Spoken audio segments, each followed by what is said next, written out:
Beloved friends, let us come together for a moment of quiet. Before we speak of prayer, before we inquire into its nature, let us rest in the awareness that something sacred is already here, not something to be achieved, not something to be summoned, not something to be earned, but something that is. For many centuries, we have been taught that prayer is an act of reaching out to a God somewhere, somehow, above or beyond, reaching out from a sense of need, a sense of lack, a sense of fear or insufficiency. And so we struggle and we plead and we hope that some higher power might look upon us with favor. But this is not prayer. This is the mind, unaware of its true source, trying to make contact with its own self. In the infinite way, we begin not with words, but with silence, not with asking, but with listening. For prayer does not start with our voice. Prayer begins with the recognition that there is a presence here before any thought, before any request, before any desire. This presence is closer than breath, nearer than hands and feet.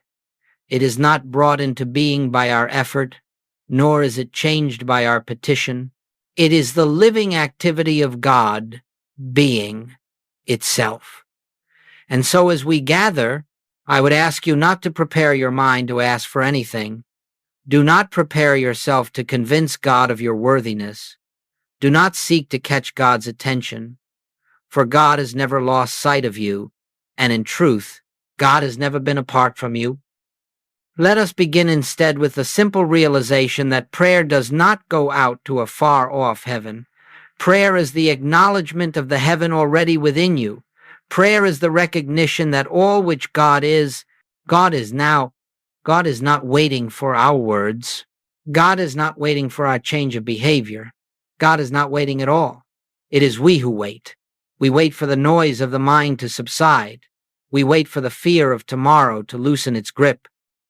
We wait for the cloud of separation to dissolve enough for us to perceive even a glimmer of the eternal.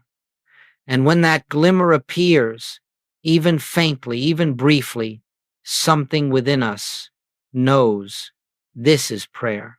This stillness, this presence, this quiet certainty that God is not a God who answers from afar, but a God whose very nature is fulfillment, completeness, wholeness, harmony, a God who does not respond because a God who is cannot respond. God does not become anything. God is. And prayer is our realization of that isness. So in this moment, let us lay aside every sense of effort. Let us set down the old belief that God must be awakened, moved, or persuaded. Let us release even the subtle thought that prayer must bring something into our experience. There is no something to bring.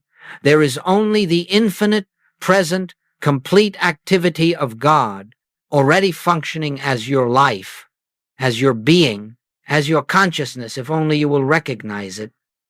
In the quietness of this moment, notice how every desire begins to soften. Notice how every problem you carried begins to lose a little of its density.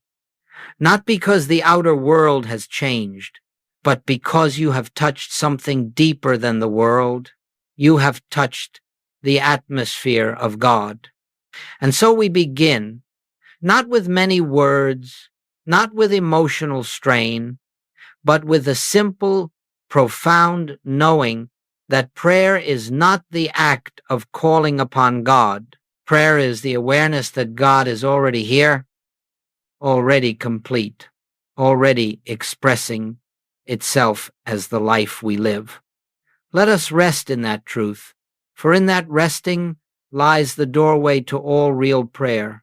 As we continue in this atmosphere of stillness, let us look gently, honestly, at why so much of what we have called prayer has left us weary, discouraged, or confused. It is not because God has failed to hear. It is not because God has chosen silence. It is because the very starting point of most prayer has been mistaken. Traditional prayer, as the world knows it, arises from a belief: I am here and God is somewhere else. I am lacking and God must supply. I am sick and God must heal. I am frightened and God must intervene. This is the consciousness of separation. And as long as we dwell in it, no matter how earnest our words, no matter how sincere our longing, we cannot find true peace, for separation itself is the veil that obscures God. You see, the moment we believe we must reach out to God, we have already concluded that God is not where we are. The moment we attempt to persuade God to act, we have already accepted the illusion that God has not acted. The moment we ask God to bestow something, we have unknowingly declared that God has withheld something, and so our prayers, though heartfelt, are built upon an unreality. There is no separation, there is no distance, there is no interval in which God is absent and must be summoned. Yet the human mind, unaware of this truth, prays as though it is alone in the universe, hoping that its cries will pierce some distant heaven. Think of it this way. If the sun is shining in its fullness, but you place a heavy curtain before your window, you may sit in the dimness and ask for light, but the light has not withheld itself. Only the curtain stands between you and its warmth. So it is with God. God does not withhold light, life, love, harmony, but the belief in separation, the curtain of I am here and God is there, prevents us from experiencing what has always been ours. Traditional prayer fails not because God is unresponsive, but because the prayer itself begins in an assumption that denies the truth of God's omnipresence. You cannot stand in the conviction that God is everywhere present and at the same time pray as though God must come. You cannot know that God is the very life of your being and simultaneously beg for that life to enter. You cannot affirm oneness while acting from twoness. This is why the world's prayers appear unanswered, not because God has withheld, but because the prayer is rooted in illusion. And so the infinite way invites a shift, a quiet, profound shift from separation to oneness, from pleading to recognizing, from reaching outward to becoming inwardly aware. When you pray from separation, the prayer cannot rise. When you pray from union, the prayer is already fulfilled.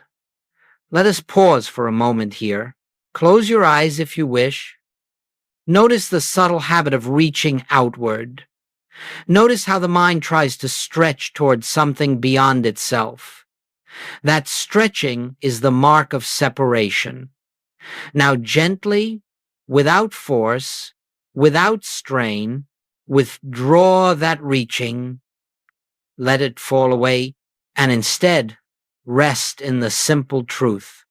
Right here, where I am, God is, not as an idea, not as a belief, but as a presence, alive, whole, complete.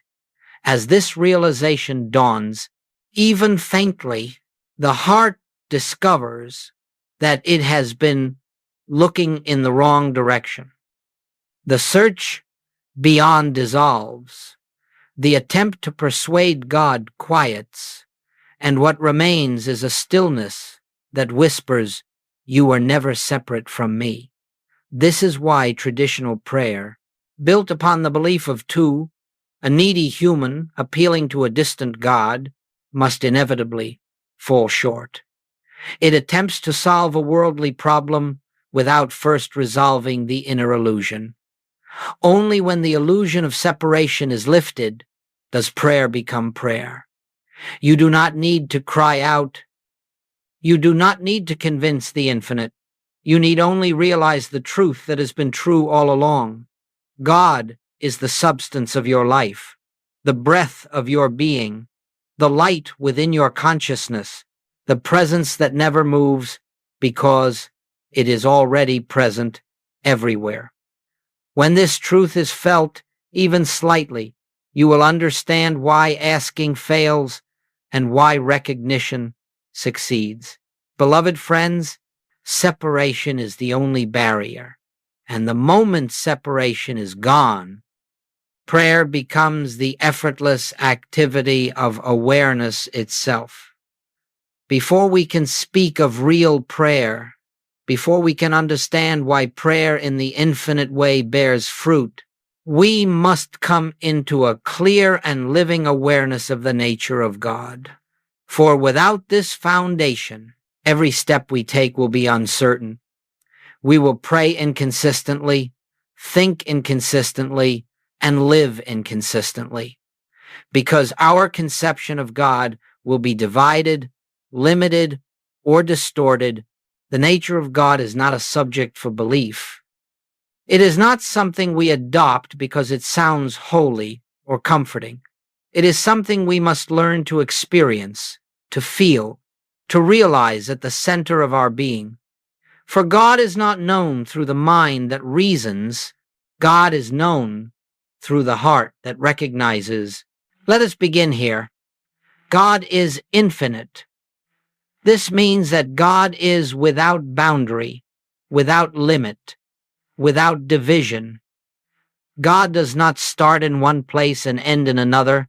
God is not more present in one temple than in another, more available to one group than to another, more active in one life than in another. Infinity knows no degrees. If God is infinite, then God is fully present, fully available, fully expressing, right where you are. This is the first truth we must allow to sink deeply into us. God is not approaching, God is not coming, God simply is. Next, God is omnipresence. If God is omnipresent, present everywhere, then there is no spot where God is absent. Not in your home, not in your workplace, not in your distress, not in your darkest hour, even in the very place where the mind reports fear, disease, or lack. God is there, fully, completely, indivisibly present. To believe otherwise is not to insult God. It is simply to misunderstand God. Now, consider omnipotence.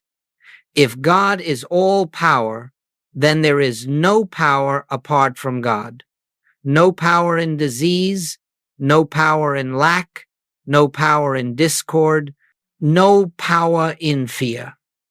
And so, when we pray to remove a problem, to destroy a condition, to overcome an obstacle, we are unknowingly granting power to something that has none. We are praying to an illusion.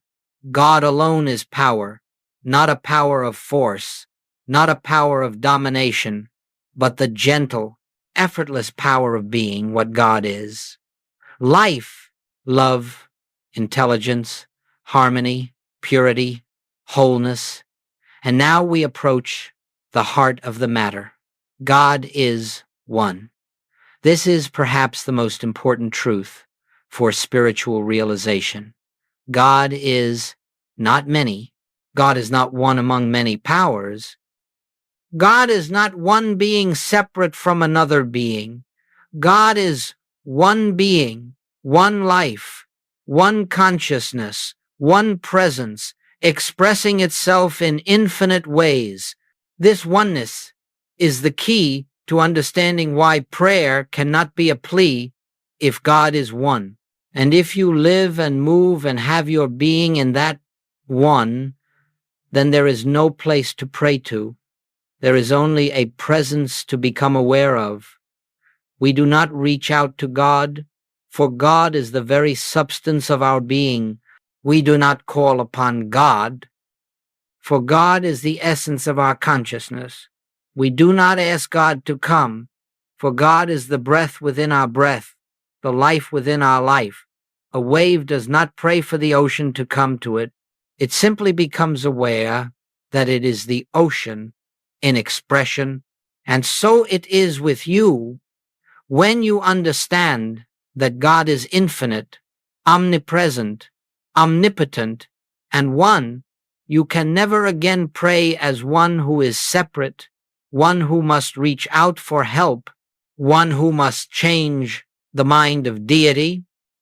You will understand that prayer is not an attempt to influence God. It is the quiet recognition of what God already is, and therefore of what you already are. In God, let this truth settle softly into you. God is not a responder. God is a presence. The moment you recognize that presence, your prayer is answered, not because God has acted, but because you have awakened to the activity that was always present. When the nature of God is understood correctly, prayer becomes the simplest of all activities. It becomes resting, knowing, being still long enough for the living presence of God to reveal itself within your consciousness.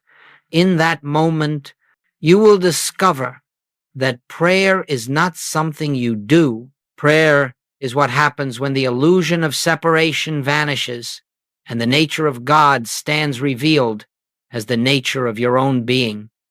Let us now take a further step inward. We have contemplated the nature of God, and we have seen that God is infinite, omnipresent, omnipotent one, but unless we understand the nature of the individual, these truths remain theoretical, distant, and abstract. The real secret of spiritual life, the secret behind prayer, healing, harmony, supply, lies in this one revelation. Your true identity is not separate from God, not part of God, not close to God, not dependent on God, but one with God, because God is the substance, life, and consciousness of your being. This is a truth so sacred, so transformative, that the human mind resists it. It says, no, I am a mortal creature. I am a personality with flaws and fears. Surely God and I cannot be one. But this objection arises only from the surface mind, from the conditioned belief in a self, apart from source. Let us be clear. The you that is one with God is not the personal ego. It is not the human mind, not the physical form, not the emotional nature. It is the I behind all personal sense, the divine I, the spiritual identity, the Christ nature. That is the true self of every individual. When Jesus said, I and the Father are one, he was not claiming a unique privilege. He was revealing a universal truth of being. He was speaking from the I, that is, the same I in you. The same divine self that lived through Jesus lives as you. The same life that animated him animates you. The same consciousness that healed through him is the consciousness that constitutes your being. This is not poetry. This is spiritual reality. Now, notice what happens when this truth is even lightly sensed. The entire basis of prayer changes. We no longer stand as beggars, as petitioners, as creatures appealing to a power outside ourselves. We stand instead as expressions of God, as individualized activity of the one infinite life. We do not seek God, We are the place where God shines through. We do not call upon God as an outside presence. We awaken to the presence functioning within us. Take a moment now to feel this. There is an I in you that does not grow older, that is not wounded by the past, that is not frightened of the future. It is the same I you knew as a child, the same I you know now. It is untouched by time, uncolored by circumstance, undamaged by experience. This I is the divine identity, the Christ of you, the Son of God expressing itself as individual being. When you pray from this realization, you do not ask God to change anything. You rest in the awareness that God is already being itself as your life, as your supply, as your harmony, as your wholeness. You begin to understand, I do not live my life. God lives its life as me. And this recognition, quiet, gentle, inward, is the essence of true prayer. Let me say this plainly. Every problem you face arises from identifying with the human self. Instead of the divine self, when you believe yourself to be a limited human being, you naturally pray as one. You pray from fear, from lack, from separation. And this prayer bears the fruit of its origin. But when you recognize the divine nature of your being, when you know that your life is God, life, your mind is God, mind, your essence is God, essence, you no longer pray for anything. You simply dwell in the awareness of what already is. Prayer then becomes an act of remembrance, a return to your own true identity. Let us sit for a moment with this truth. I am not a human being trying to know God. I am divine being appearing as this individual life. Feel how this dissolves effort. Feel how this quiets fear. Feel how this softens the sense of insufficiency. In that feeling, in that recognition, prayer is fulfilled, for the presence is realized. As the very core of your own being, this realization is the turning point in spiritual life. Once you grasp even a glimmer of your divine identity, the old mode of praying, begging, pleading, hoping, falls away like a worn-out garment. You awaken to the truth that the God you sought was the self that was seeking. And from that moment onward, your spiritual life becomes a journey, not of trying to reach God, but of deepening recognition that God has always been living its life as you. Let us now walk softly into one of the most liberating revelations of the spiritual life, a truth at once simple and profound, yet hidden from the world because it cannot be grasped by the reasoning mind. If God is infinite, omnipresent, all-power, and one, then we must come to see something that seems startling at first. There is, in truth, nothing to fix. All the fear, all the discord, all the disease and lack that seem so real to the human mind, have no actual existence in God. And because God is the only reality, they have no existence in spiritual being. This does not mean we ignore appearances. It does not mean we pretend there is no pain or struggle. It means we recognize that the appearance, the thing the senses report, has no place in the divine reality, and therefore cannot be healed, corrected, improved, or adjusted. You cannot fix what does not exist in truth. You can only awaken from the illusion of it. This is what the Infinite Way calls the nature of error. Error is not a power to overcome, nor a condition to remove, nor a force to battle. Error is simply the absence of spiritual awareness, a mist of human belief. in dissolved, not by effort, but by realization. Think of darkness. You do not open the window to fight the darkness. You open the window to reveal the light that was always present. And in the presence of light, darkness has no power, no substance, no continuity. It simply is not. So it is with the errors of sense. What the human mind calls disease is not a spiritual presence. It is a misconception of life. What the human mind calls lack is not a real condition.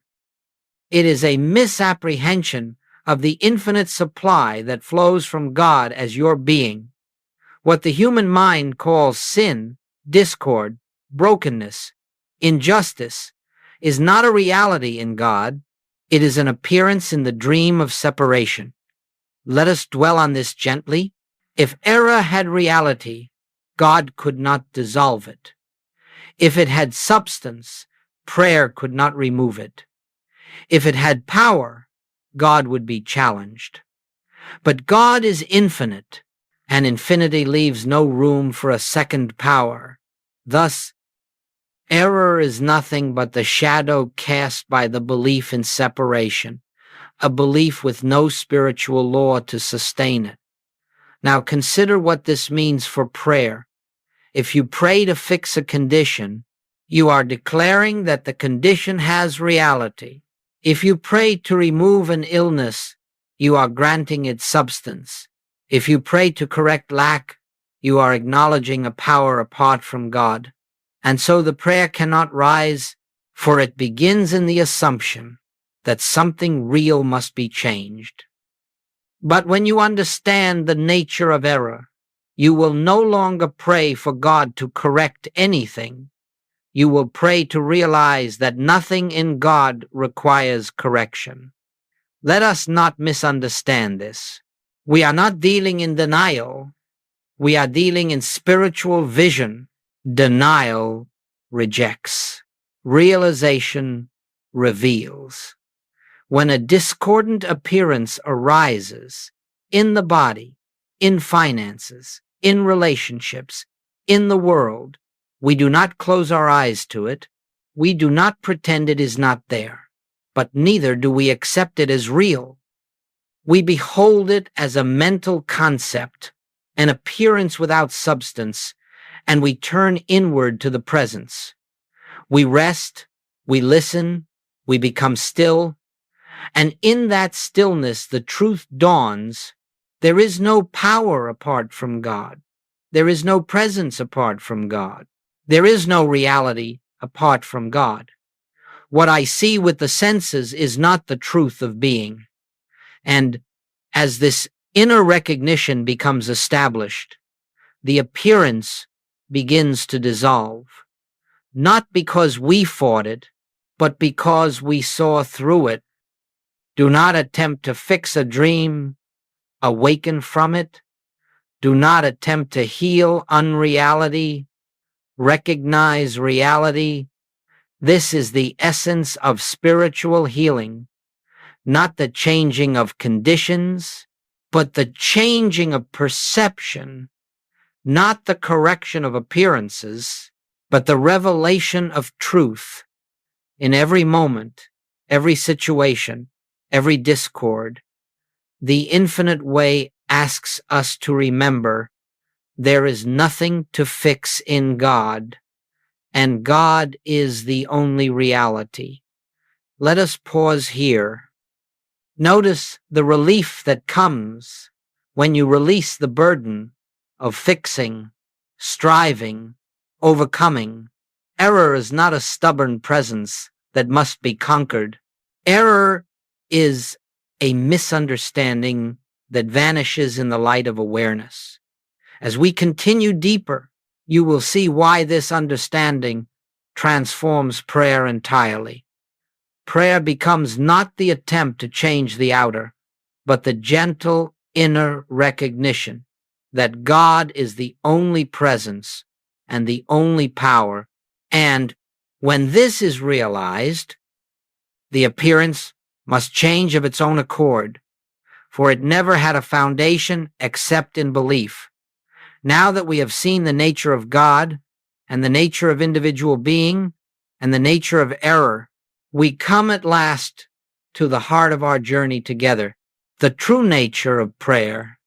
Prayer, as the world understands it, is the act of asking God for something, for healing, for supply, for guidance, for safety, for help.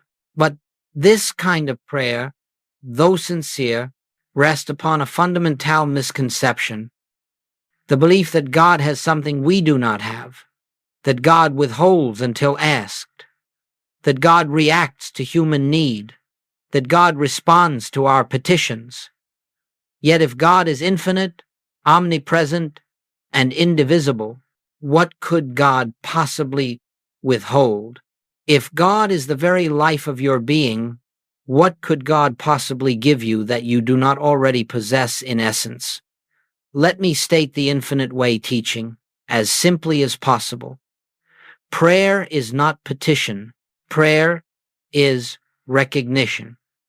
We do not pray to change God's mind. We do not pray to bend God's will. We do not pray to convince God to intervene. We do not pray to bring God into our experience. God is already fully present. Prayer, then, is the quiet realization of that presence. Real prayer begins the moment we stop asking and start knowing, the moment we stop striving and start resting, the moment we stop speaking and start listening. Listen now, not with the ears, but with the inner receptivity, and you may sense what prayer truly is. Prayer is the atmosphere of God made tangible in consciousness. It is the awareness, however delicate, that a presence is here, a presence that is not separate from your own being. When you turn inward in this way, when you release all demands, when you cease all mental effort, a subtle shift occurs. You feel yourself carried, supported, loved, and known by a presence that is not external, but intimately your very self. This is the beginning of true prayer. Let us explore it further.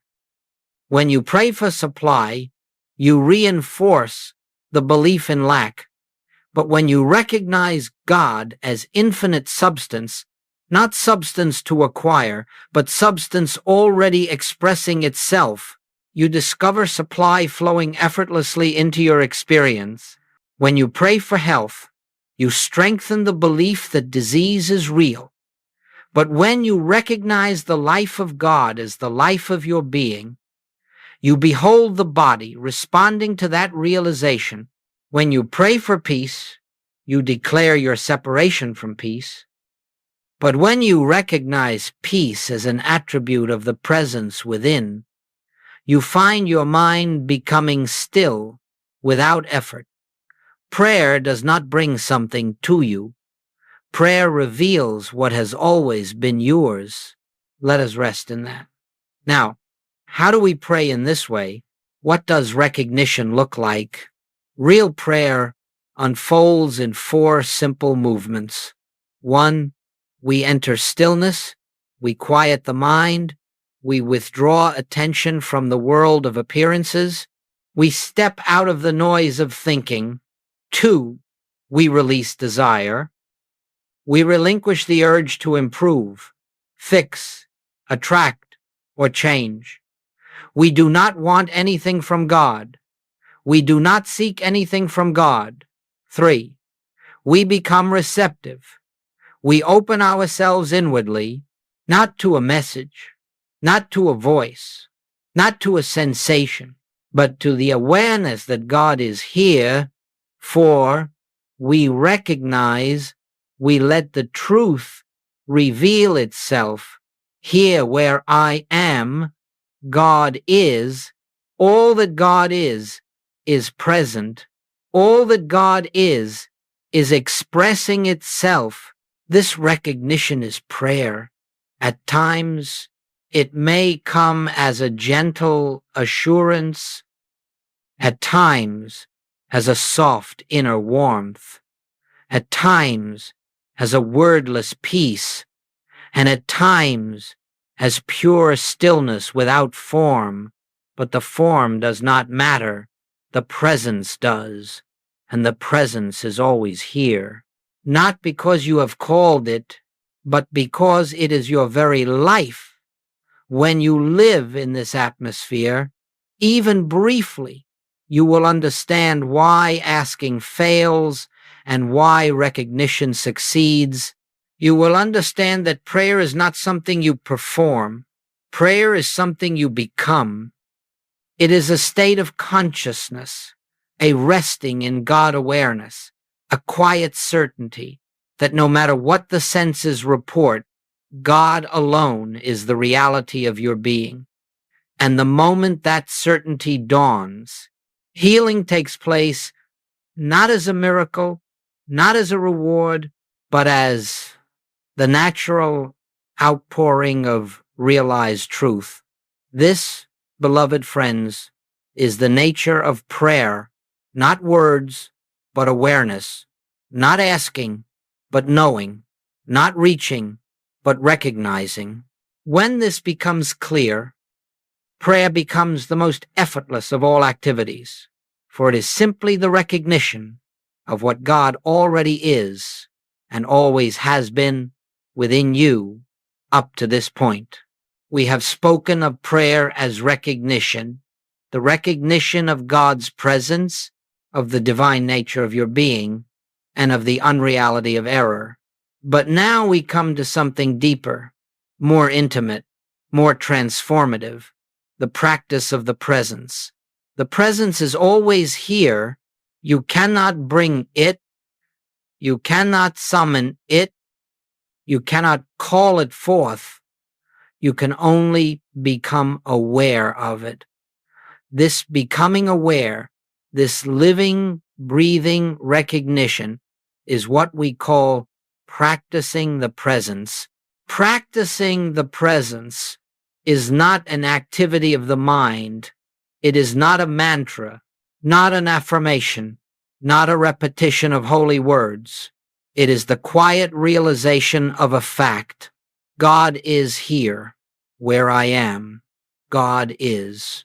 And in that moment, you are no longer a human being seeking God. You are divine being, recognizing itself. Let us walk together into the atmosphere of this practice. You may be sitting in a room. You may be walking on a street. You may be washing dishes. You may be driving a car. It does not matter where you are or what the body is doing. The presence is equally present. Now, gently, without strain, turn inward, not toward the mind, not toward the body, but toward the subtle sense that there is something here greater than thought, greater than emotion, greater than form. Feel into that. At first, you may sense only a quieting, a softening, then perhaps a spaciousness, then perhaps a warmth, a peace, a gentle assurance you cannot explain. This is the beginning of practicing the presence. We are not attempting to think spiritually. We are not reaching for a feeling. We are not striving toward an experience. We are simply allowing the presence that is always present to make itself known. And here is the great secret. The moment you turn inward, the moment you consent to silence, the moment you release striving, the presence begins to reveal itself, not because you have earned it, but because it is what you are. Practicing the presence does not remove your human responsibilities. It does not take you out of ordinary life. Rather, it allows the divine life to flow through every activity. You may be in a conversation, and suddenly you feel that the words are no longer yours, that something deeper, quieter, wiser is speaking through you. You may be in the midst of conflict, and instead of reacting, you find yourself resting in a peace that does not come from you. You may be facing illness, and instead of fear, you sense a presence that remains untouched by the condition. Notice something important. The presence never changes the situation. It changes your consciousness of it. And when consciousness changes, the situation must follow. Now, let us return again to stillness. Practicing the presence is not a discipline measured by minutes or hours. It is a way of living, a way of breathing, a way of relating to existence.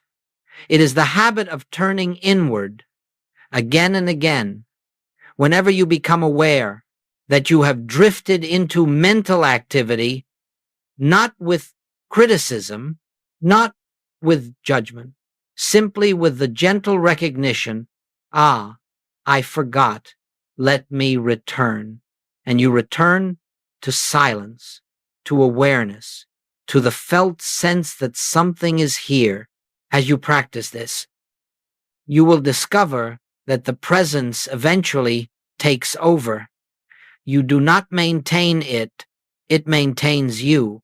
You do not hold to it, it holds you. You do not remember it, it remembers itself as you. This is the great shift. The presence becomes the doer, the thinker, the life, the intelligence. You become transparent, a vessel, a witness to God, expressing. This is why Joel would often say, do not try to be spiritual. Let God be God in you. Practicing the presence is letting God be God. It is stepping aside, releasing self-will, releasing human fear, releasing the need to control, and resting in the divine activity that is always at work. The more you practice, the more effortless it becomes. The more effortless it becomes, the more constant it becomes. The more constant it becomes, the more your life begins to reflect the harmony, order, abundance, and peace that flow naturally from realized God presence.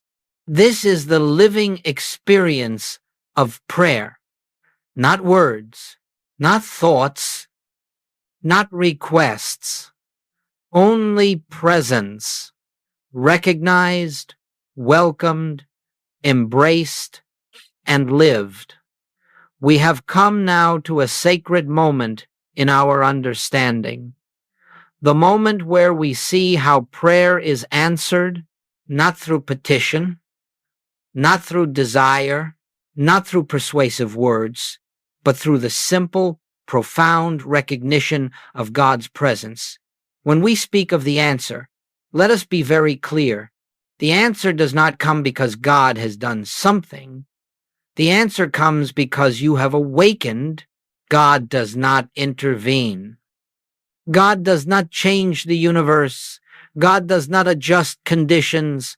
God does not alter circumstances. God is, and in the presence of realized God, the unreality of error dissolves.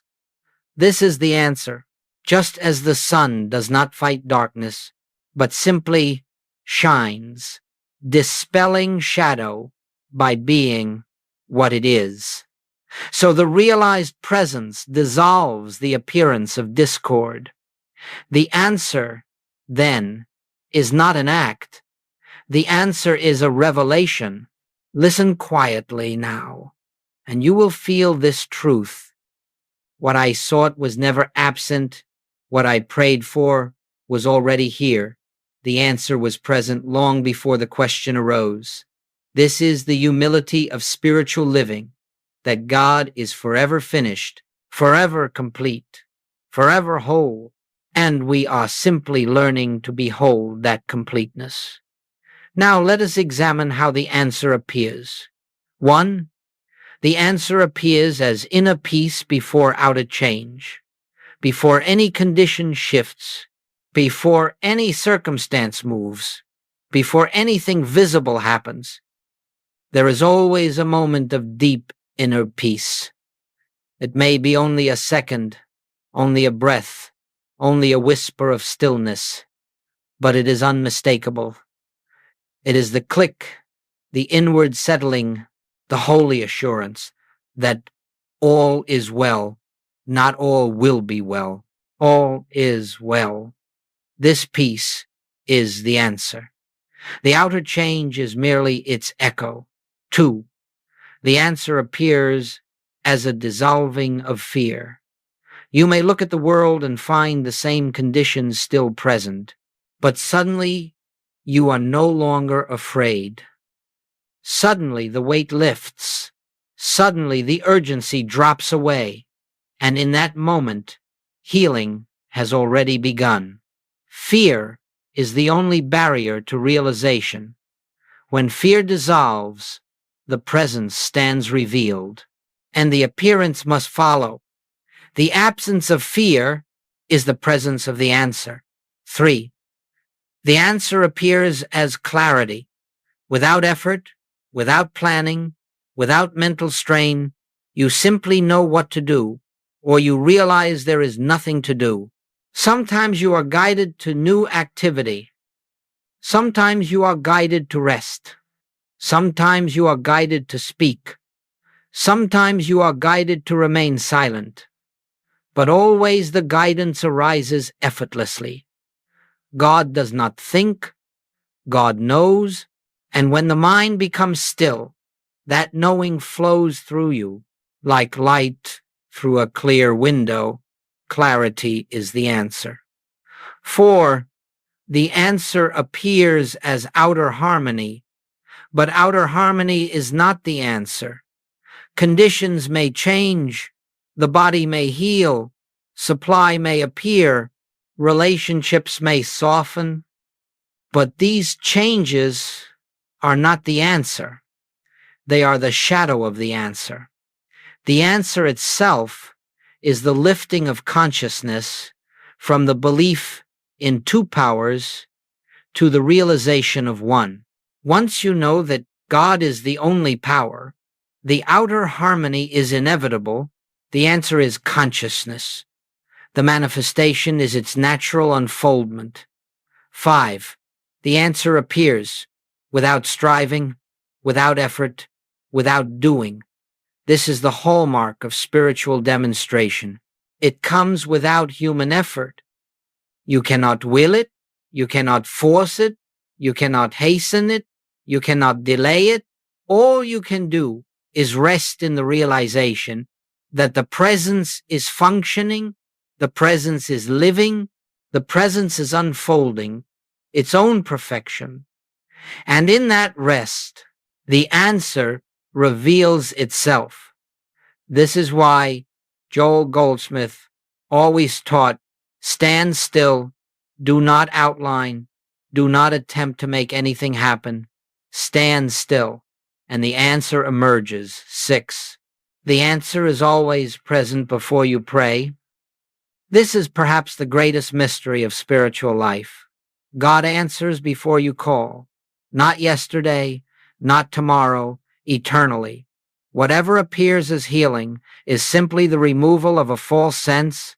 Whatever appears as supply is the realization of divine fullness. Whatever appears as peace is the awareness of God, already established. The answer has already been given. Prayer does not bring it, prayer reveals it. Now listen closely within yourself. Feel the truth beneath the words. Every answer I will ever need is already present in the silence that lives within me. This silence, this divine stillness, is the well of every solution, the fountain of every healing, the source of every harmony. Once you know where the answer lives, you never again look outward. You turn inward, not to ask, but to recognize. And that recognition, quiet as it may be, is the full and complete answer to prayer. And now, as we come to the close of this journey, let us not think of it as an ending, but as a quiet returning, a turning back into the very silence from which all truth has been spoken, all healing has arisen, and all prayer has been fulfilled before a single word was uttered. For all we have explored, the nature of God, the nature of individual being, the nature of error, the nature of prayer, the practice of the presence, and the nature of the answer, all of it points to one sacred realization. God is here. God is now. God is the very life of your own being. There is nothing more to find, nothing more to seek, nothing more to attain. Only this, to rest in the presence that has been quietly breathing through you since before time began. Let us enter that rest together. Be still now, not with effort, not with discipline, but with the gentle surrender of a child, leaning into the arms of a loving parent. For in this stillness, you will discover that the presence is already here, a soft, living radiance within you, needing no invitation, needing no preparation, needing nothing from you except openness. It has always been here. Your journey, your study, your practice, your questions, your seeking, all of it has been leading you not toward something new, but back to what has always been true. The presence is the prayer. The presence is the answer. The presence is the peace. The presence is the life. The presence is the wholeness.